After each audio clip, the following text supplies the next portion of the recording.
Ya, shalom saudara. Ya, shalom. Sekali lagi. Ya, masih sepi ya.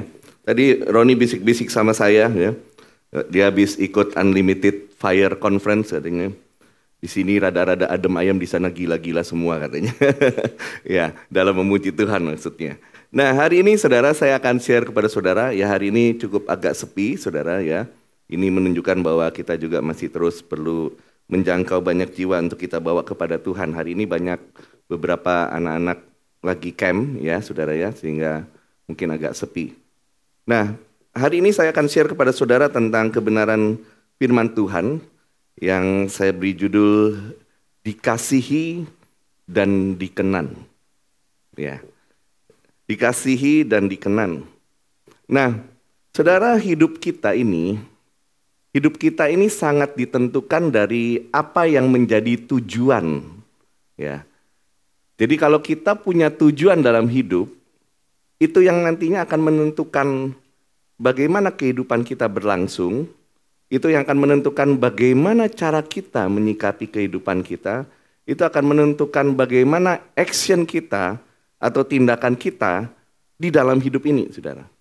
Jadi tujuan itu sesuatu yang sangat penting.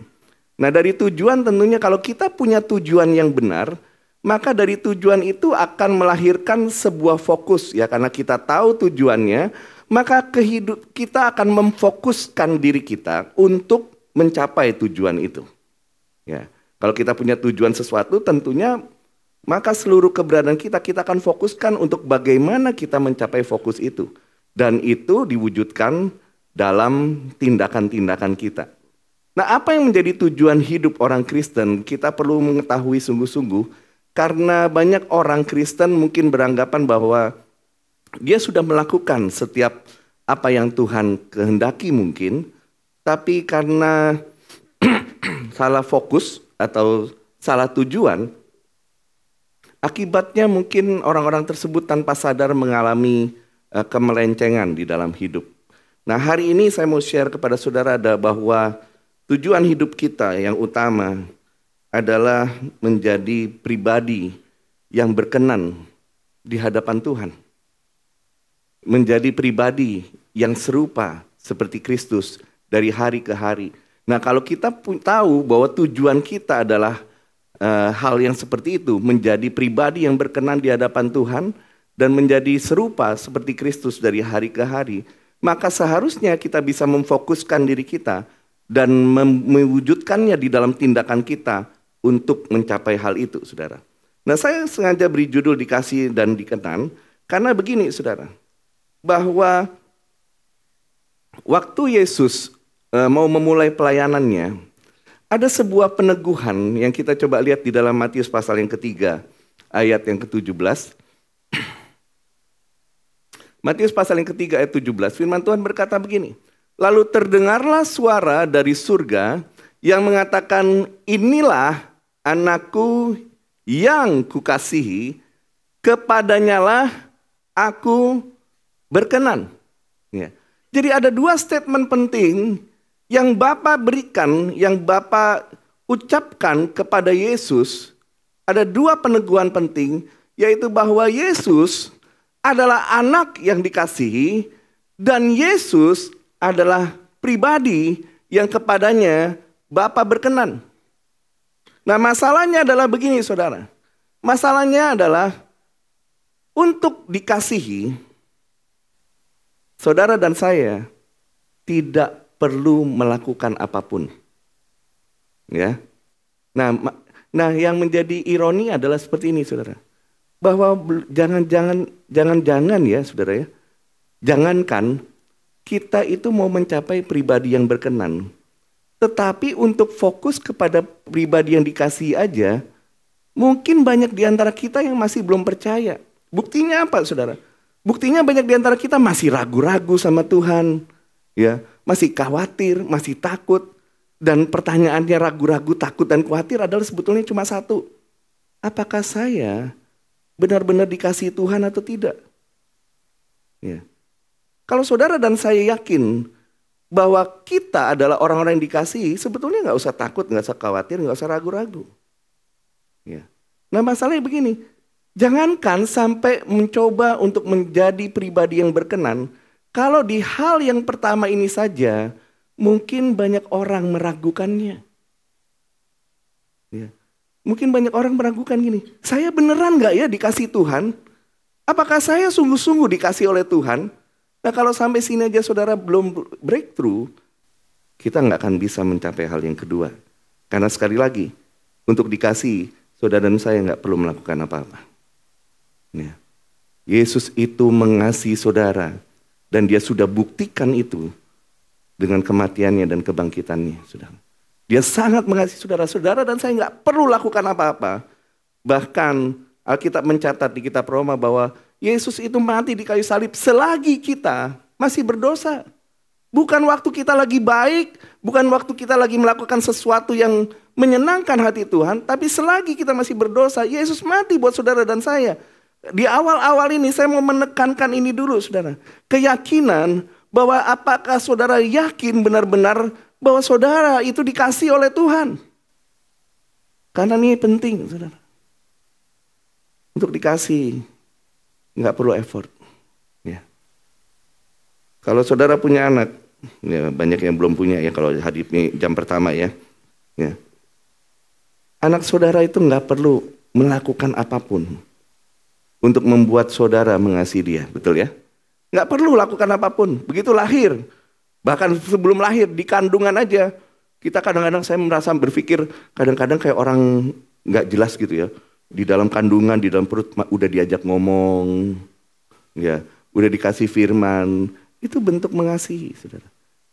Tetapi yang saya mau tekankan kedua adalah bagaimana menjadi pribadi yang berkenan. Untuk menjadi pribadi yang berkenan, butuh effort, ya, butuh usaha. Tuhan mengasihi kita semua, amin, saudara. Ya, tetapi pertanyaannya, apakah Tuhan berkenan kepada semua orang? Ya. Jadi perkenanan Tuhan itu, saya mau garis bawah ini saudara. Perkenanan Tuhan itu bukan berdasarkan pilih kasihnya Tuhan. Karena Tuhan mengasihi semua orang. Perkenanan Tuhan itu berdasarkan apa saudara? Berdasarkan hati kita. Nah, Alkitab mencatat di dalam, kita langsung lompat saja di dalam 1 Samuel pasal yang ke-16 ayat yang ke-7. Sorry. Enggak enaknya pakai ini gini ya, saudara. Napas saya kedengeran ya, batuk sedikit kedengeran. Nah, saudara kita lihat ayat ini. 1 Samuel pasal yang ke-16 ayat yang ke-7. Tetapi berfirmanlah Tuhan kepada Samuel, kita udah tahu ayat ini. Janganlah pandang parasnya atau perawakan yang tinggi, sebab aku telah menolaknya, bukan yang dilihat manusia, yang dilihat Allah. Manusia melihat apa yang di depan mata, tetapi Tuhan melihat hati. Jadi saudara, untuk bisa berkenan di hadapan Tuhan, yang saya perlu garis bawahi adalah bahwa Tuhan, yang dilihat Tuhan adalah hati kita. Ya. Nah, saudara, ayat ini, saudara, sebetulnya sebelumnya itu sudah dilihat atau sudah diucapkan lagi sebelumnya sama Tuhan. Nah, ini adalah peristiwa pada waktu Saul gagal, dianggap gagal menjadi raja, dan waktu itu Samuel disuruh Tuhan pergi ke Isai untuk mencari raja yang baru. Nah, ini di 1 Samuel pasal 16 ayat yang ke-7. Coba kita lihat di 1 Samuel pasal yang ke-13, ayat 13 sampai 14.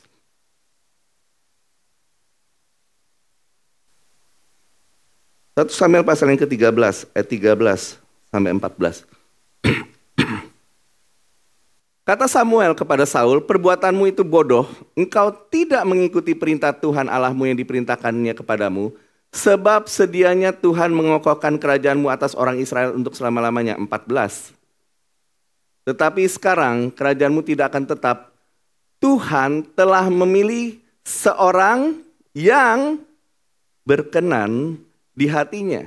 Dan Tuhan telah menunjuk dia menjadi raja atas umatnya karena engkau tidak mengikuti apa yang diperintahkan kepadamu.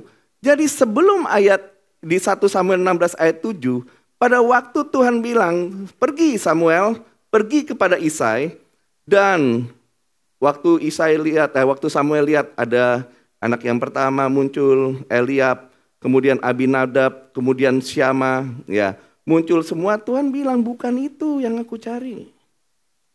Ya. Karena Tuhan melihat, manusia melihat rupa, tetapi aku melihat hati. Tetapi jauh sebelum itu, di dalam 1 Samuel 13, 3 pasal sebelumnya, Tuhan itu sudah menetapkan. Dan apa yang ditetapkan Tuhan, apa yang menjadi kriterianya Tuhan untuk memilih seseorang menjadi raja, adalah cuma ini. Bahwa aku telah menemukan, jangan dimatiin dulu saudara ya. Aku telah menemukan seorang, aku telah memilih seorang yang berkenan di hatinya. Ya. Berkenan di hatinya. Kriterianya berkenan. Bukan yang cakap. Karena di dalam, saya tiba-tiba teringat, di dalam 1 Korintus 1 ayat 26-29, saudara nggak perlu lihat, dicatat aja. 1 Korintus 1 ayat 26-29, Tuhan bilang, firman Tuhan bilang kepada Paulus, ya, Paulus berkata gini, Tuhan itu mencari orang yang bodoh, orang yang kelihatannya tidak berhikmat, orang yang kelihatan paling hina, untuk mempermalukan, ya, orang-orang yang pintar, supaya, ya, manusia tidak memegahkan dirinya sendiri. Jadi Tuhan itu kriterianya, Tuhan pilih itu orang-orang yang kelihatannya nggak berarti, nggak bisa apa-apa, Tuhan akan jadikan berarti dengan sebuah tujuan supaya nantinya manusia itu nggak bisa memegahkan apapun juga. Nah, di sini dikatakan Tuhan telah memilih seorang yang berkenan di hatinya. Kata berkenan itu mengandung 3 arti penting. Yang pertama, pleasing atau menyenangkan hatinya. Jadi yang Tuhan pilih adalah orang yang menyenangkan hati Tuhan. Yang kedua, definisi berkenan adalah favor. Ya, favor itu apa yang jago bahasa Inggris? Ya, favor itu gini, saudara ya. Nggak bisa milih. Ya, maksudnya ya pokoknya memang Tuhan itu seneng gitu ya. Favor itu ya kayak saudara ya punya teman. Saudara pasti punya teman saudara yang satu dengan yang lain itu ada favornya beda-beda. Ya. Itu sebuah kesenangan yang Tuhan taruh. Dan yang ketiga ini, saudara, ya, yang sering kali dipakai, khususnya Daud itu labelnya begini, keren labelnya Daud ya. A man after God's own heart. Ya, orang yang berkenan apa, saudara? Orang yang mengejar hatinya Tuhan. Ya. Jadi, saudara, waktu Daud dipilih oleh Tuhan, Daud udah jadi orang hebat belum? Belum. Dia masih bahasa Prancisnya ngangon kambing, saudara ya. Ya, ngangon kambing dan domba. Dan mending itu banyak, cuma 2 atau 3 ekor. Dan di tempat yang terpencil yang tidak pernah diketahui seseorang, Tuhan bilang, aku telah memilih seorang yang berkenan di hatiku. Waktu itu saya mikir, saudara ya. Ya waktu itu mungkin benar. Ya. Waktu itu benar, Daud kan polos, dia kemerah-merahan dikatakan begitu. Mungkin nggak ada tantangan, nggak ada ujian.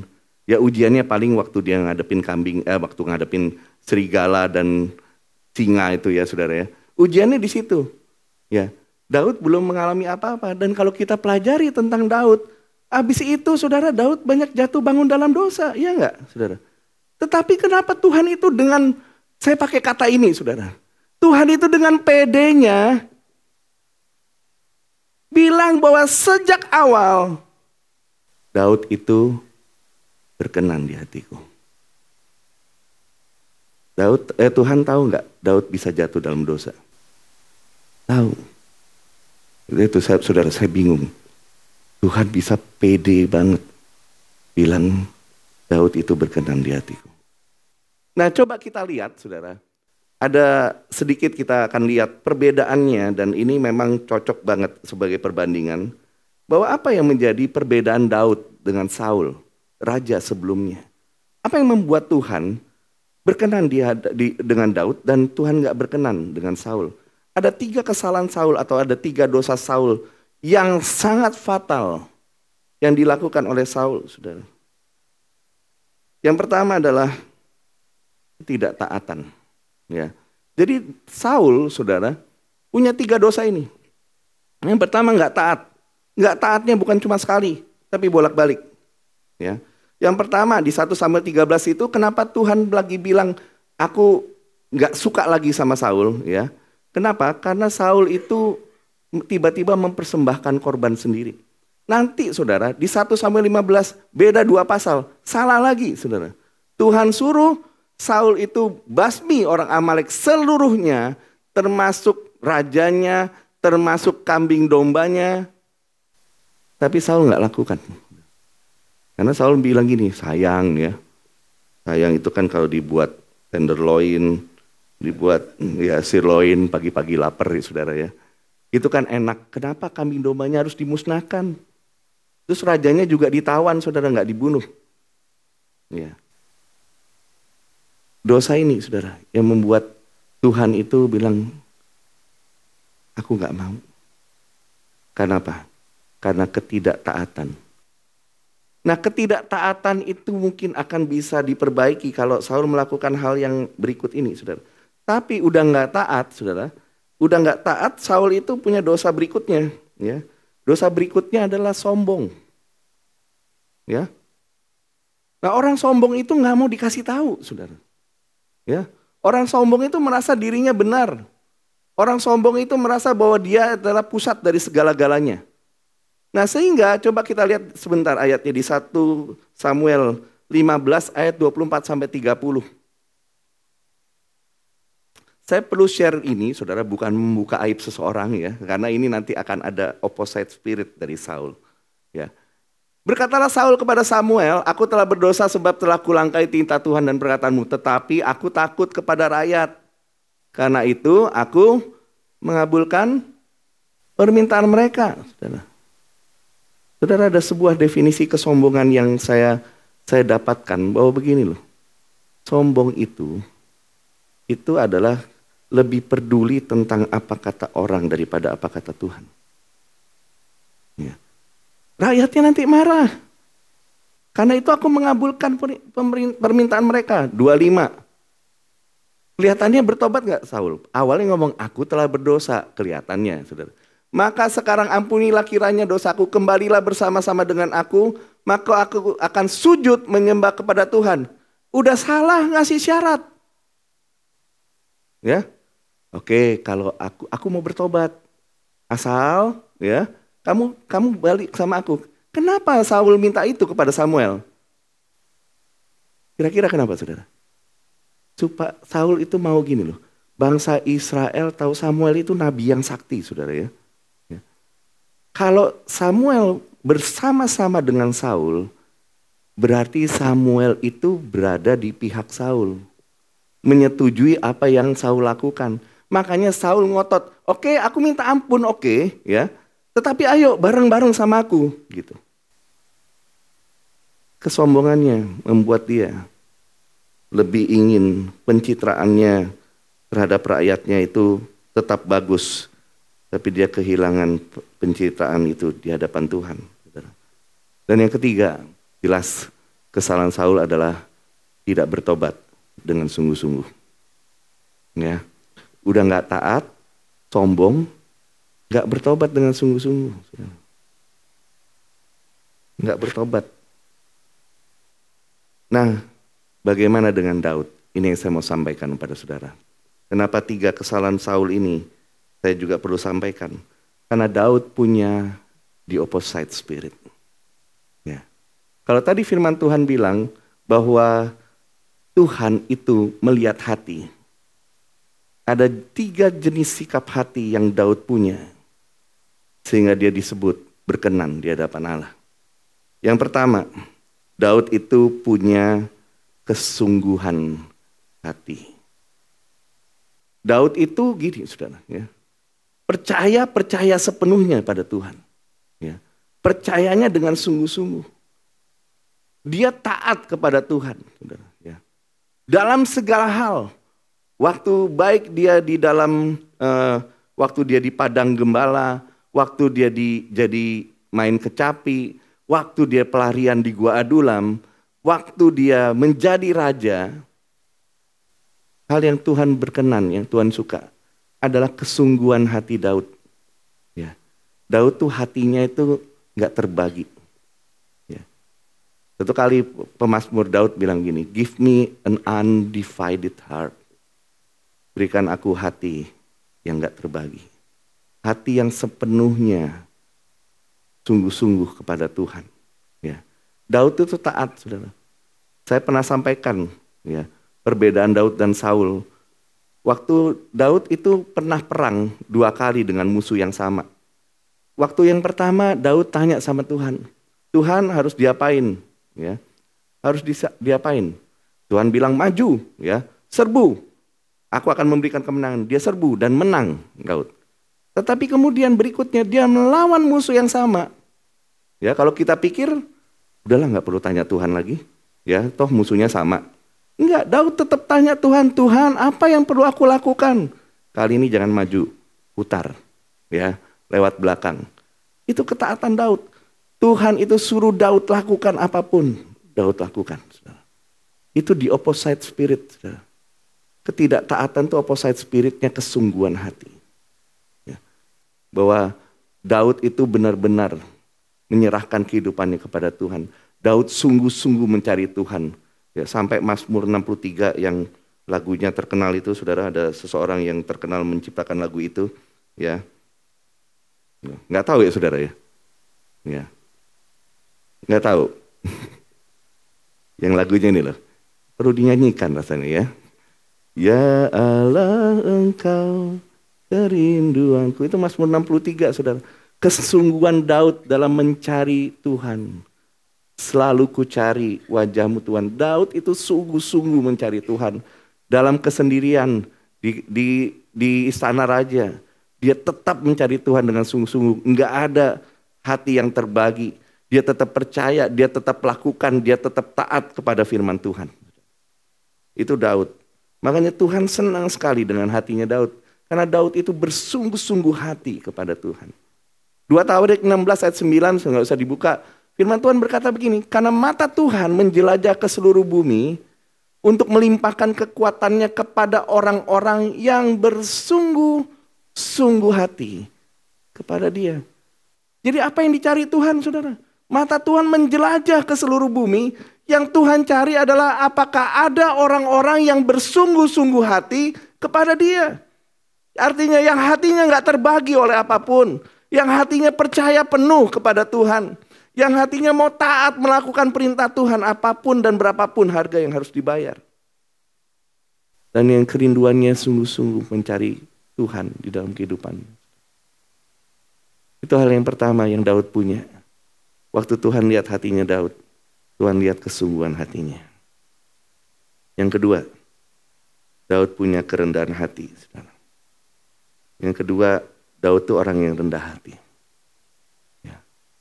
Dimanapun dia berada, dia selalu bilang, aku bergantung sepenuhnya kepada Tuhan.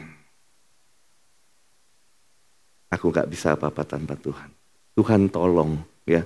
Di Mazmurnya itu saudara, itu bentuk kebergantungannya kepada Tuhan. Orang yang rendah hati itu adalah begini. Orang yang bergantung sepenuhnya kepada Tuhan. Orang yang tahu bahwa dirinya gak bisa berbuat apa-apa tanpa Tuhan. Tetapi kerendahan hati yang kedua, yang penting, saudara, adalah begini. Daud itu orang yang mudah ditegur. Yang selalu siap ditegur. Ya. Daud boleh jatuh dalam dosa macam-macam. Dosa yang fatal sekaligus. Tapi dia punya hati yang mau ditegur. Dia mau punya hati yang bertobat. Saul nggak mau. Ya. Saul nggak mau. Ditegurnya sengaja. Kenapa bukan Samuel yang negur? Ya. Ditegurnya cari Nabi Nathan. Ya. Dari pelosok desa nggak kenal. Nabi Nathan pernah tegur. Ya. Nabi Nathan pernah tegur Daud. Waktu Daud berzina dengan Batsheba. Dan Daud dengan segala kerendahan hatinya dia datang, itu aku. Dan dia bilang begini, Tuhan boleh ambil semuanya. Di dalam Mazmur pasal yang 51 ayat yang 13. Daud bilang Tuhan boleh ambil semuanya. Tetapi jangan ambil rohmu daripadaku. Itu bentuk ini loh. Pertobatan dan kebergantungan. Dia tahu. Di pasal yang lain saudara. Di pasal yang lain. Daud pernah melakukan kesalahan dan dosa yang menurut Tuhan itu fatal. Yaitu menghitung jumlah orang Israel. Ya.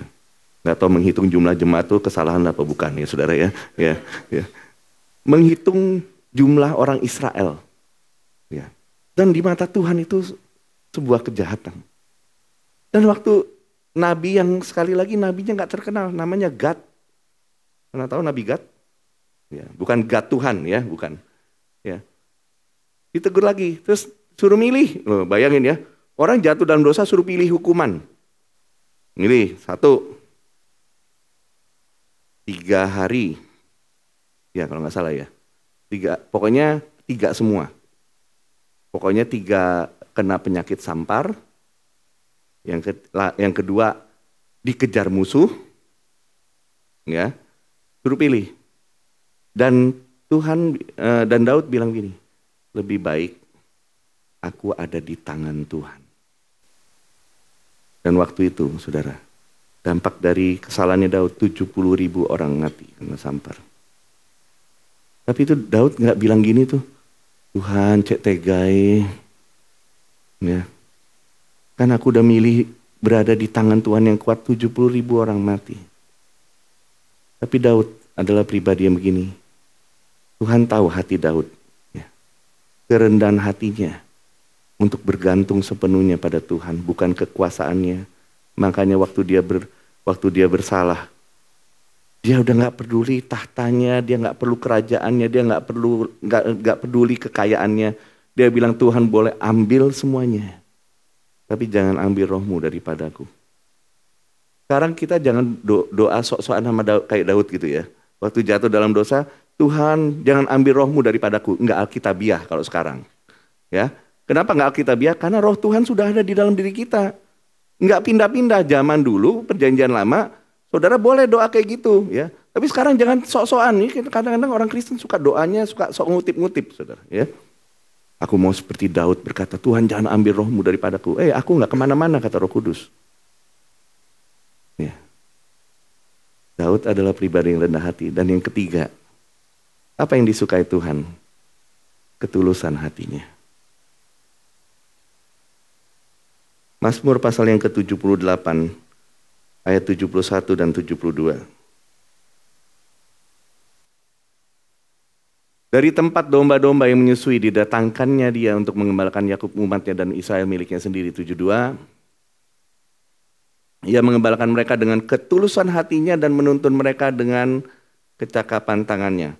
Kita langsung loncat di Mazmur pasal yang ke-26. Mazmur 26 ayat 1 dan 2. Ya, dari Daud, ya. Walaupun saya waktu baca ini agak bercanda sedikit nanti ya.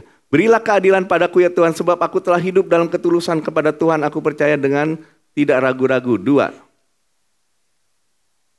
Ujilah aku ya Tuhan, dan cobalah aku, selidikilah batinku dan hatiku. Yang pertama, saudara, ini bercanda ya saudara ya. Yang pertama, ada orang tulus ngaku-ngaku ya sebentar waktu saya baca itu ya. Ini aku, lihatlah ketulusan hatiku. Tapi kemudian saya merenungkan, Daud berani loh saudara. Tuhan lihat aku ini orang yang tulus. Dan ayat 2 bukan hanya berhenti situ. Ayat 2 gini, uji aku Tuhan. Ya. Coba aku, selidiki batinku dan hatiku. Daud terbuka di hadapan Tuhan. Orang yang tulus itu nothing tulus. Ya. Saya udah kayak Ustadz Jeffrey ini sekarang ya. Ya. Orang yang tulus itu apa adanya. Ya. Yang di hatinya sama yang di luar itu sama. Sehingga Daud berani ngomong ini, selidiki, uji. Ya. Ketulusan hati Daud terlihat. Dia itu nggak mau menyakiti orang lain. Dia itu nggak mau punya hati yang membalas. Waktu dia punya kesempatan untuk bunuh Saul. Padahal udah jelas ya. Udah jelas Tuhan itu udah meninggalkan Saul. Waktu dia punya kesempatan bunuh Saul. Daud bilang gini. Aku gak berani menjamah orang yang diurapi Tuhan. Tulus saudara ya. Padahal sudah dianiaya berkali-kali ya. Sudah mau dibunuh berkali-kali sama Saul. Daud punya kesempatan untuk balas. Sampai rakyat-rakyatnya sampai pengikutnya bilang gini, ini kesempatan emas ya untuk bunuh. Tapi Daud bilang, aku nggak mau mengusik orang yang diurapi Tuhan. Ketulusan hati Daud itu yang menyentuh hati Tuhan. Hingga Tuhan tahu persis. Walaupun mungkin Daud juga jatuh bangun di dalam kehidupannya. Tapi tetap Tuhan itu nggak tergoyahkan. Tuhan bilang, Daud itu orang yang paling berkenan di hadapannya. Kenapa? Karena Daud punya kesungguhan hati. Daud punya kerendahan hati. Dan Daud punya ketulusan hati. Mari kita berdoa, saudara. Saya minta pemain musik kembali. Kita mau datang kepada Tuhan sebentar, saudara. Untuk mengizinkan Tuhan mengunci hati kita. Saudara, untuk dikasihi, kita gak perlu lakukan apa-apa. Tuhan sangat mengasihi kita. Tapi pertanyaannya, kita percaya gak Tuhan mengasihi kita? Tetapi untuk menjadi pribadi yang berkenan di hadapan Tuhan, Tuhan melihat hati. Tuhan melihat hati kita. Apakah kita sungguh-sungguh di hadapan Tuhan? Apakah kita punya kerendahan hati di hadapan Tuhan? Dan apakah kita punya ketulusan di hadapan Tuhan?